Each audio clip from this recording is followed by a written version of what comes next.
Once upon a time, there was a noble king called Ugrasen. He had a son called Kans and a daughter called Devki. Kans was a young spoilt prince who, along with other demon kings, was terrorizing Mother Earth. Kans had taken over the throne of Mathura from his father, the kind King Ugrasen. Mother Earth took the form of a cow and went to Lord Brahma, the creator god, and expressed her plight. Lord Brahma then summoned Lord Vishnu, who assured Mother Earth that he would take birth as Lord Krishna to end this cruelty. Kans dearly loved his sister. He agreed to let Devki get married to Yadav prince Vasudev in the hopes of taking over the Yadav clan. When Devki was getting married, Kans was told by fortune tellers that the eighth offspring of Devki would bring his end. In his fear, Kans decided to kill Devki right there. But after Vasudev begged for his wife's life and promised to hand each child to Kans as soon as it was born, Kans spared the life of his sister and instead imprisoned both Devki and Vasudev and made sure that none of Devki's children survived. As soon as a child was born to Devki, Kans would take the child away. However, on the night of Krishna's birth, as soon as Krishna was born, a bright light filled the prison and Vasudev was woken up by a divine voice that guided him to take Krishna across the Yamuna river and leave him with his dear friend Nandaraj of Vrajbhumi. Nandaraj and his wife Yashoda had also given birth to a baby girl that night.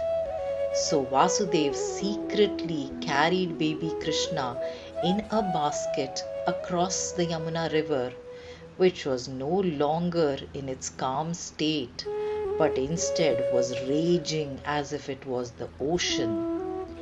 Just then, Lord Vishnu's Shesh Nag, the giant multi-headed snake, came and helped Vasudev carry Krishna safely across the river.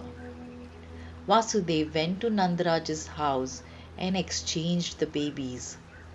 His heart was filled with deep sadness, as if he had left a part of his soul behind. He headed back to the prison with the exchanged baby. The baby gave a loud cry as soon as she lay next to Devki. The guards informed Kans that Devki's eighth child was finally born. Devki begged Kans not to kill the baby. She pleaded that the prophecy must have been wrong, as her son was meant to bring the end of Kans, but this was a baby girl. When Kans tried to kill the baby, it transformed into goddess Durga and warned him that his death had arrived in his kingdom and would come back to punish him for his sins. And then the goddess vanished. However, Kans was certain that the prophecy may not be entirely true, given that if his slayer was born inside the prison, he would have surely killed him. With a slight relief, Kans finally freed Vasudev and Devaki and let them live in a separate palace. After some days, Vasudev shared what had happened on the night of Krishna's birth, and Devaki, who was sad, was now relieved to hear her son was safe. Days later, news of Nandaraj and Yashoda's son's birth reached the kingdom.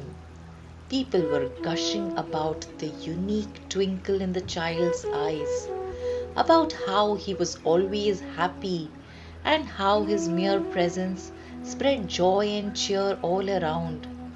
Krishna grew up unaware of his destiny, far away from all the chaos of Mathura in Vraj with Nanda Baba and and his wife Yashoda.